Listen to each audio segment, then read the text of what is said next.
ಏನೇನ್ ಮಾಡಬೇಕು? ಸಿಂಪಲ್, 1 ಎಕರೆಗೆ 18 ಪಿರಮಿಡ್ಗಳನ್ನ ಹಾಕ್ಬಿಟ್ರೆ ಸಾಕು. ಹಾಕೋದು ಹೆಂಗೆ ಹೊಲಕ್ಕೆ?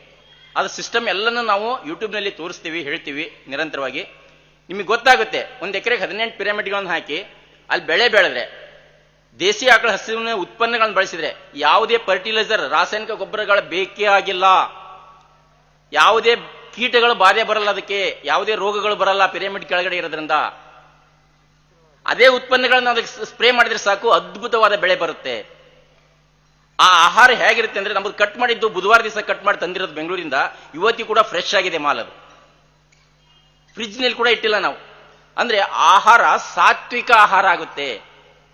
ಪತ್ರಿಜಿ ಸರ್ ಹೇಳ್ದಂಗೆ ಧ್ಯಾನ ಮಾಡೋಣ, ಶಾಕಾಹಾರವನ್ನು ಸ್ವಲ್ಪ ಮುಂದುವರಿಸು, ಸಾತ್ವಿಕರ ಆಹಾರವನ್ನು ಸ್ವೀಕರಿಸೋಣ, ಸಾತ್ವಿಕ ಆಹಾರವನ್ನು ಬೆಳಿಲಿಕ್ಕೆ ರೈತರಿಗೆ ಪ್ರಚೋದನೆ ಕೊಡೋಣ.